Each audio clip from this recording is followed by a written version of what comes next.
Hello and welcome to the TCF Morning Show. It is Friday, February 26th, and this morning I am joined by Boomy at Boomy TCF and Matt Schoolfield at schools_01. I am Zach Lilia at Z Lilia TCF. The main page is at typical_Chicago. This morning we'll be talking about the Blackhawks who beat the Blue Jackets last night 2-0. Their second straight win, 5 of 6 for them. The Bulls also have won 5 of 6. They played tonight against the Suns. Rusell Wilson, one of the 4 teams that he would be willing to be traded to, is the Chicago Bears. So we'll be talking about that. Cubs, White Sox spring training update, and then we will end the show with Boomys Wacky Web Story. If you want to follow us on Facebook or Instagram, just type in Typical Chicago Fans. You can find us on there. Give us a follow, please. Go over to YouTube, type in Typical Chicago Fans. Subscribe to the YouTube page. All of our morning shows, podcasts, interviews, all on the YouTube page. And then wherever you get your podcast from, please type in Typical Chicago Fans. You will find us on there. If it's Apple, please subscribe, rate, and review. If it's anywhere else, just type in Typical Chicago Fans. You will find us on there. Shout out to 26shirts.com Chicago. Type in the promo code Typical Chicago Fans at checkout for 15% off of your purchase. Again, that is Typical Chicago Fans at checkout for 15% off of your purchase at 26shirts.com Chicago. Boys, how are we doing the end of the week? We haven't done a show all week. How are we doing? Good, man. It's almost the weekend. Long week this week, but like you said, we were off all week, got a little busy, and we're back, and weekend is right around the corner. So I have zero things to complain about. It's warming up, boys. I know it's only like 40, 45. We're supposed to be 50, 55. I think Chicago is going to get up to about 50, 55 this weekend. Hey, 10 days ago, it was like the wind chill was like -18. So this is unbelievable. It's crazy. I know it's only probably 20, 30 degree difference, but it feels amazing.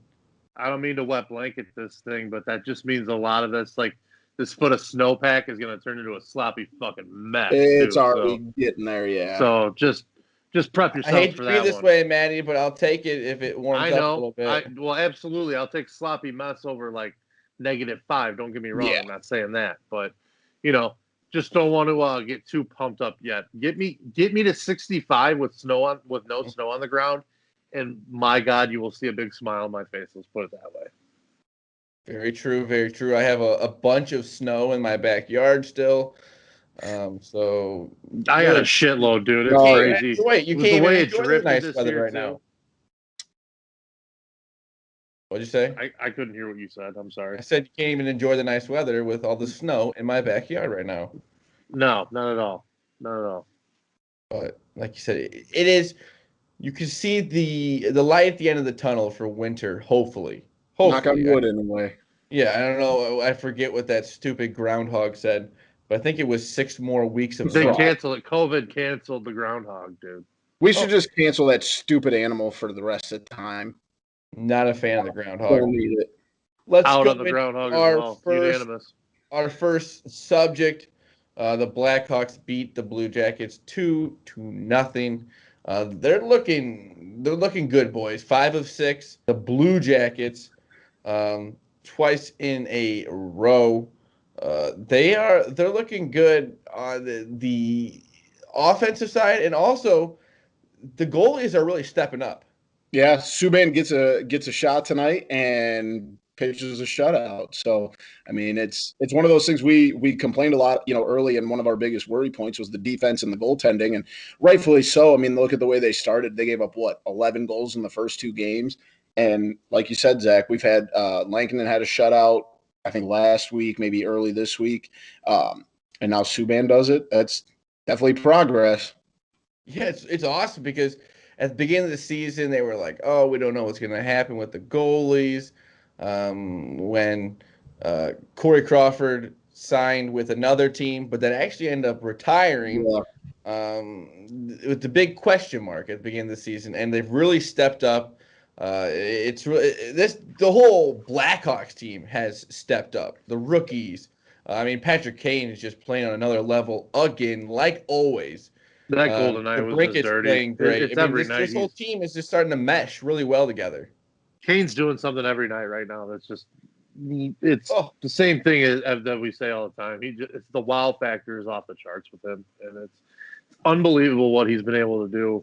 And you're starting to see it. A guy like him, you're in every game. You're never really out of it when you got a guy that can either put one in the net himself or set up an easy goal for somebody else. And it basically whenever he needs to. And this team just keeps getting 2 points every night. And 5 of 6 now. 5 wins in their last 6 games. They've beaten good teams now. It's not just they're not just eating up the Red Wings. The Blue Jackets are a good squad. They beat them 3 times down in the last week. It's Jeremy Colleton deserves a lot of fucking credit. That's tough to do, is to beat a team back to back. I mean, it sure is. They don't have to scout for you again. They just played you. They know your team, and they beat them twice. 2 different goalies, and like you said, Boomy, you brought up Subban, but you can't ignore what Ian Mitchell has brought to this blue line and what he's been to that defenseman core. And as a rookie, he is just steady as hell right now, and you can rely on him anywhere you need him. Never makes a mistake. It's like what you don't see with Boqvist, and Boqvist is going to always take the chance. It's always a little bit like more offensive minded, but still just doesn't seem to always know where to be, when to be, so to say. But Ian Mitchell is just always making play after play after play, and you see him everywhere. And it's when you got a D-man like that, that's can kind of hold his own for a minute and a half every time he's out there. You're going to be in good hands with your goalie then too. So don't undersell what that kid's brought to this team. You guys bring up Patrick Kane, and it's kind of interesting to watch now, and you're starting to see his career come full circle from being, obviously the first round draft pick, and being, the young kid out there, and now he's probably one of the older guys on the ice at most times, and he's really kind of stepped into that leadership role. I've watched a lot of his post-game interviews and stuff, and it's really cool to see that he hasn't really lost a step. Like you said, you can count on him every night to keep you in games, and he's not just that old grizzled veteran that's there for morale support, but he's keeping you in. It's really interesting to watch. It's a dynamic you don't see very often. Well, you can tell he's having fun out there, and with him and DeBrincat, it's those two pack such a punch together when they get going, and you get a rush with those two guys. It's damn near unstoppable. And you're seeing that in overtime when you can get those two guys in a 3-on-3 situation, the open ice, the fast pace. Those two guys are going to eat up most teams. It's just the way it is. Their games are perfect for it. You got a lefty, a right-handed shot. They can play opposite each other really well. It's just a perfect combo. So if you get to overtime and you can throw those two guys out there, you're in good hands. And we've started to see that, they've won 2 or 3 overtime games in the last 3 weeks together, and just in the last 3 weeks, I think. And it's a fun team. They're playing their asses off. Colleton deserves a lot of credit. If he's not the coach of the year right now, he's in the conversation. From a guy we all wanted fired 6 months I wanted him gone. I still want Bowman gone because I still don't think Stan Bowman's done enough to get this roster in the right spot. What he has done, though, is got a group of guys that are playing their asses off. So you got to give him kudos there because they're winning games. You can't ask for much more than that. I just don't necessarily. I don't think. Doesn't matter about Stan Bowman. I'm sorry. It doesn't even matter about him. That's right a whole other team. This is about the team. They keep winning games. So and this is a throwaway team. This is a team that we were told was never going to compete. This is a team that was in the hunt for the number 1 pick, is what we were told, and what I believed. I was wrong. I was dead wrong about this team. Dead wrong about this team. So it's cool to see. I tweeted earlier today. I was dead wrong about Zach LaVine. So if we need to transition to the Bulls too, I was dead wrong there. I was dead wrong about the Hawks. It's turned into a really fun winter sports in Chicago. That's a beautiful transition there, Maddie. Like a pro, the Bulls baby. Have won 5 of 6. They play the Suns tonight. The Bulls are now in 6th place, boys, and they are a half a game out of 4th place. I don't know if that's exactly right now, but I have a stat here that's pretty nuts. They are 8-5 in the month of February, so they have officially wrapped up an over 500 record for the first month since December 2017. Jeez. Wow. That doesn't seem. I saw Billy that. Donovan, man. That's It's crazy. unbelievable. That is absurd. That's crazy, though. You would think.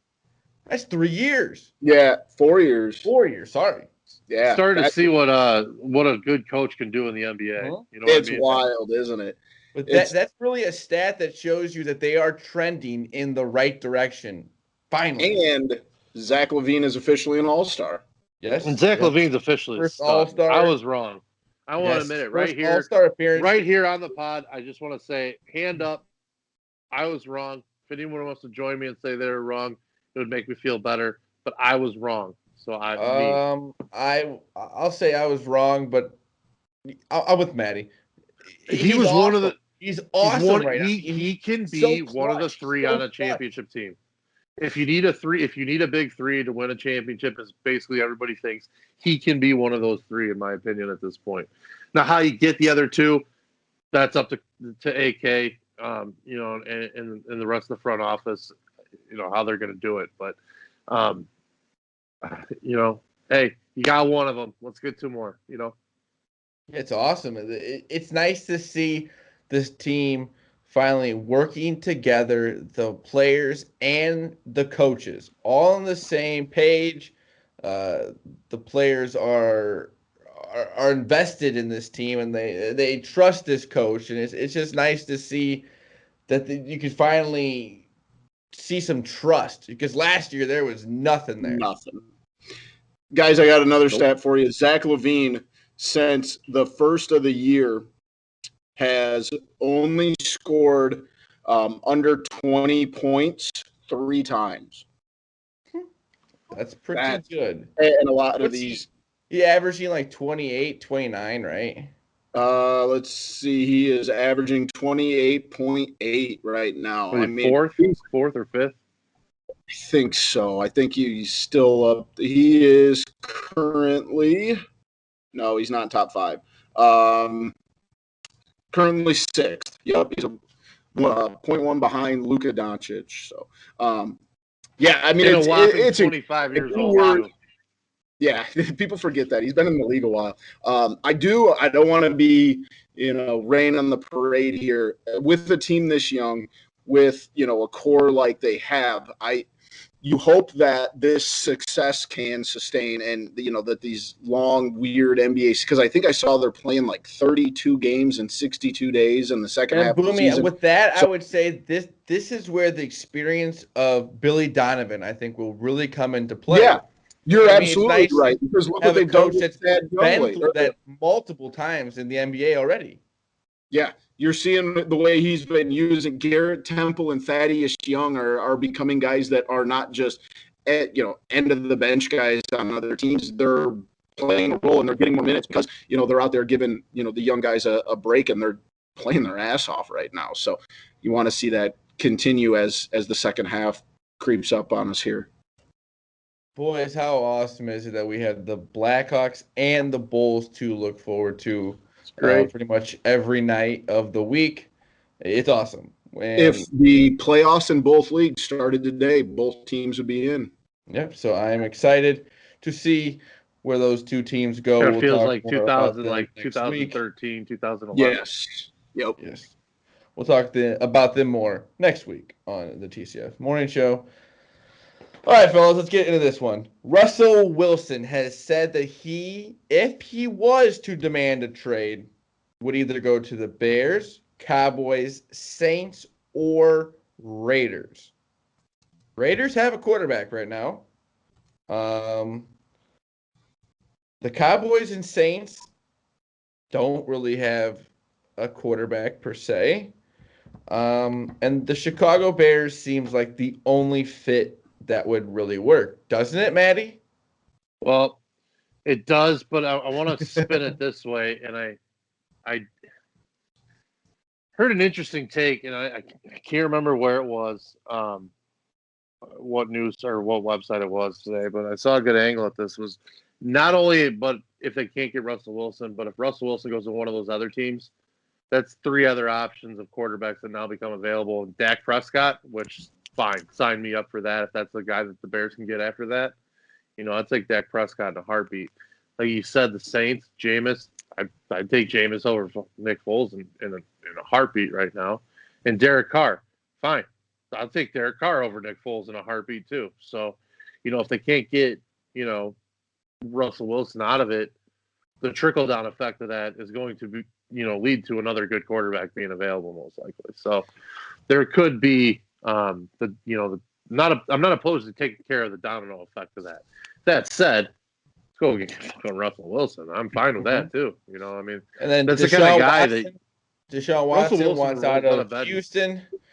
And then you see Tariq Cohen kind of trying to recruit him on Twitter.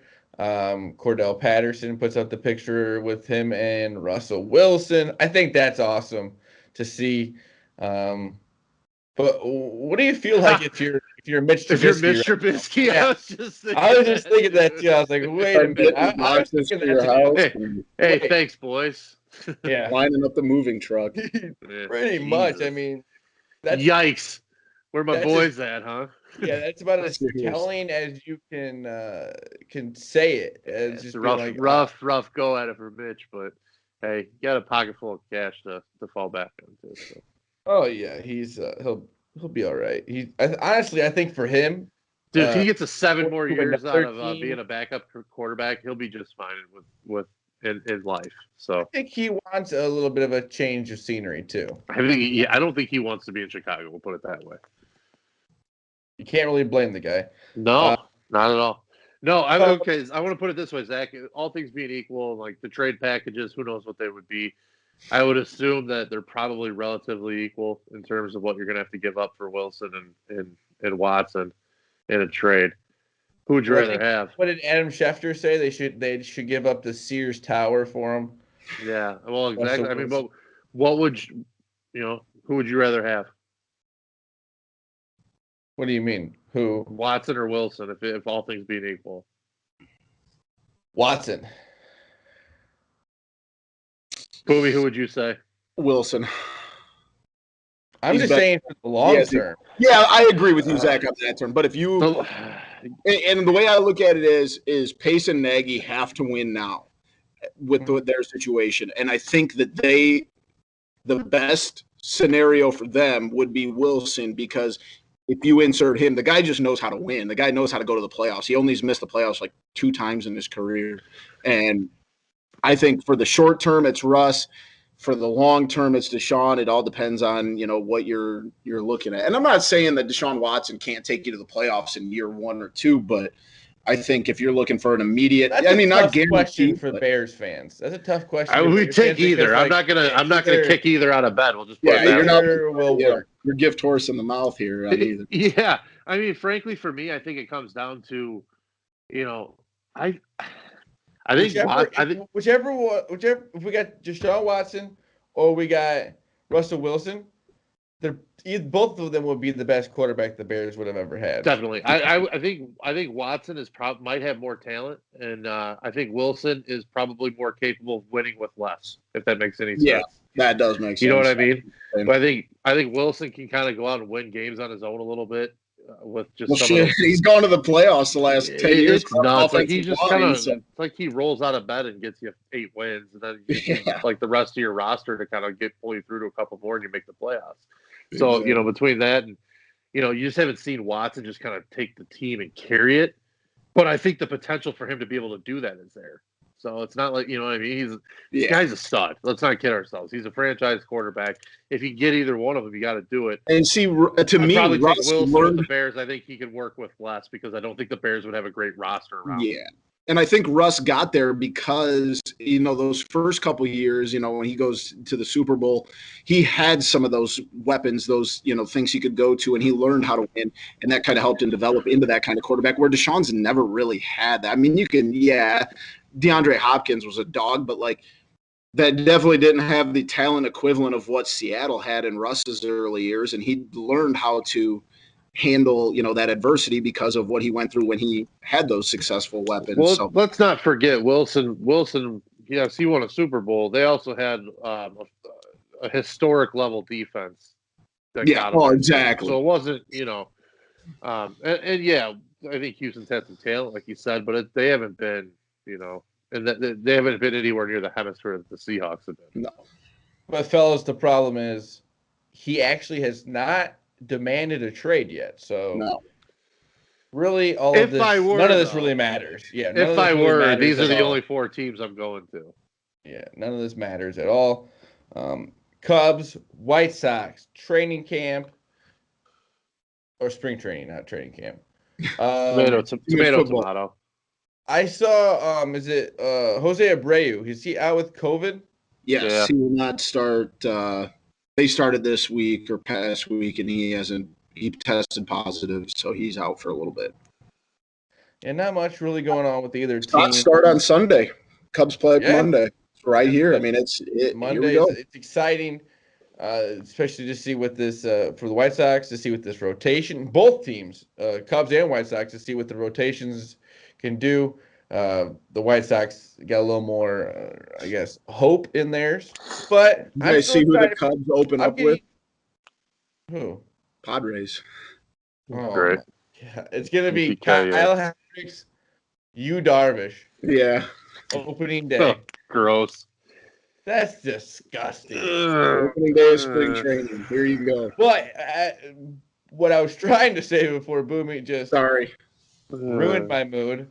I'm excited about this Cubs pitching rotation. Actually, we're back to kind of being you got to prove something here, right? A lot of different projections have the Cubs between 78 and 80 wins. You want to prove that you still have the firepower in your roster, and that you can go through that adversity with some of the different scene changes for some guys. Go out there and prove it. This is definitely an opportunity for them to say, well, listen, our division, St. Louis added Arenado, and people are looking down on us. It's been a couple of years since it's been like that. I think the Cubs have been projected to win the division every year since 16. I'm sorry. So your back's up against the wall. You're kind of facing a time that you haven't faced in 5 years. So go out and prove it now. You guys know who I'm excited to see play is Jock Peterson. I'm excited to see that because I know when it first happened, you're like, oh, why did they sign him? You should have signed Schwarber, blah, blah, blah. And I was the same way. I love Schwarber. And I was like, why didn't you just keep Schwarber? But I really think that he could have a good season, especially playing next to. I don't like the guy. No. I can't stand the guy. I'm not saying that. I don't really care about that. I'm saying that I think he's going to be a good player. And we'll probably get some young rockets going down. Soundbites. Ian Happ out there with. If he plays well, Hayward. he'll win me over. I'll put it that way. He's no Jim Edmonds for me. All right, good. Thank God. You keep saying that. Oh, just saying he's not Jim Edmonds. Oh, okay. I was going to say I think you're like playing for the player. No, I'm saying I don't hate him to the level that I hate Jim Edmonds. It's not like it's an unforgivable hate. I could flip the corner on Jock if he starts. Well, I'm excited. Don't get me wrong. I'm excited. I hated that guy back to the playoffs. And it was just that smirk that he had is just it used to drive me nuts. And it was just the guy that I picked out. I don't like that team now. So now he's on my team. So it's going to take a little time. I'm it's like one of your boys dating a girl that you hated. You know what I mean? It's I got to warm up to you now. And it's just, I'm not going to I'm not going to jump in right away. I got to, we got to meet in the middle here. So mash, and I'll meet you in the middle. I don't know how I'm going to be able to watch the Cubs, so we'll have to see how that goes. Buy a DirecTV login. I think Pigoy said he was willing to sell his to you. We'll see. But Boomy, you got a wacky web story for us. I sure do, and I want to know where you guys sit on mayonnaise. Are you guys big mayonnaise fans? No. Me neither. I mean, Maddie? I like it on a sandwich. I wouldn't say I'm like a mayonnaise stan. I'll just put it that way. Well, I will tell you, I'm not a mayonnaise guy. I don't get it on my sandwiches. Find it repulsive, but there is a good use of mayonnaise out there found by the Israeli government, and they are using it to save sea turtles who have been involved in a devastating oil spill.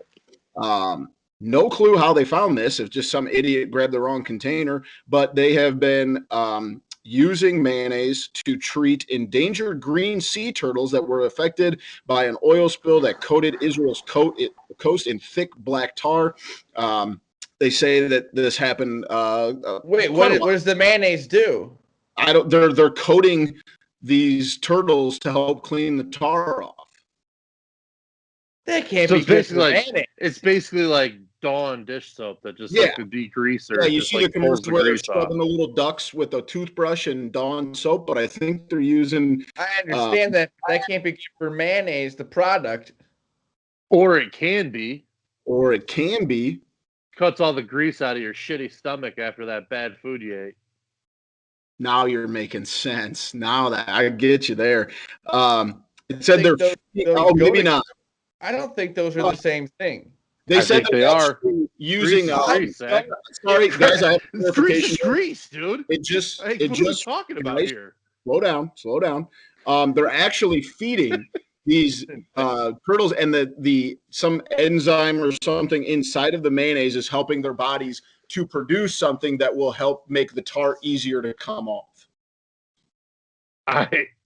It's got to make sense. It's solid. Grease is grease. It's solid. Exactly. So I don't know. It's working, and thank God we can't be having all these turtles out here dying. Whatever. It's insane. Hey, if it works, it works. That's like when they say you take like a bottle of Coca-Cola, and then like when you put it on like something and it fizzes. You're drinking that. That means you're eating that, and that's helping break up grease. Yeah. Yep. Yeah. If A plus B, it must be C. Oh my gosh, this is nuts. This is crazy. I think I'm onto something here, boys. I think we just cracked the code to start dousing everything in mayo. I think mayo gets a bad rap. I'm gonna say that. I think people are quick to jump on mayo in a lot of situations where they have no business jumping on mayo like it is like an unuseful condiment, because it really is. It's mixed into a lot of things that you don't know about. So all I'm saying is don't sleep on mayo as a necessary component to life. I rarely say this, but Matt, you were actually right. It says here that they found out that the mayonnaise helps to flush out the turtle's digestive systems. Mother of God, I am a genius. But hey, if your turtles ever end up with oil on them, just feed them some mayonnaise. You'll be good. That's Dawn and mayonnaise. Boom. We just saved the environment, boys. So you're pretty much eating Dawn soap. No. Yeah. You're eating mayo. That's a wild stretch. They do the same thing as what you just said, right? Not really. The Dawn is for the outside. The mayonnaise helps their body to clean out their digestive system, which helps their immune system, helping them. Because grease is grease, boys. You made it seem like they were. That's what I thought, and then I said, as I continued to read, that makes sense. That they're feeding it to them. That makes sense then. All right, now we're all on the same page. So, if there's ever an oil spill anywhere near here, we're gonna go to Sam's Club, buy the biggest thing of mayonnaise, the biggest thing of Dawn soap. We're gonna save the turtles, boys. Now Maddie's the turtle guy now. I'm the mayo guy, the turtle guy, the animal guy. I'm the safari Matty Pucks. What else we got? Maddie oil spill. Maddie oil spill. Maddie Texaco. That has a bad connotation to it. Yeah. Are you Maddie broken clock behind you?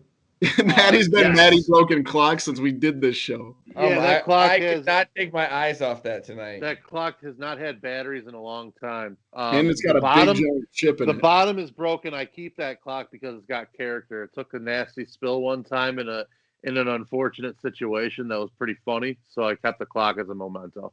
Not sharing that story on the airwaves. If it was so tough though, wouldn't it? No, it's not tough. Still? No, that's the point. It doesn't work. I just like it and I laugh at it. That's why I kept it. Well, whatever floats your boat, man. Hey, it's like a decoration, man. Why are you busting my balls about a broken clock here? This is ridiculous. I just noticed it, and I could not stop looking at it the whole time. It's a great clock. Well, thank you to Matt Schoolfield at schools_01 and Boomy at Boomy TCF for joining me tonight. I am Zach Lilia at ZLilia TCF. I mean this morning. Follow the main page at typical_Chicago, Instagram, Facebook. Type in Typical Chicago Fans. You will find us on there. Go over to YouTube, type in Typical Chicago Fans, subscribe to the YouTube page, morning shows, podcasts, interviews, all on there. And then wherever you get your podcast from, type in Typical Chicago Fans. You will find us on there. Shout out to 26shirts.com Chicago. Use the promo code Typical Chicago Fans at checkout at 26shirts.com Chicago. And you will get 15% off of your purchase. Again, that is Typical Chicago Fans at checkout for 15% off of your purchase at 26shirts.com Chicago. Anything else, boys?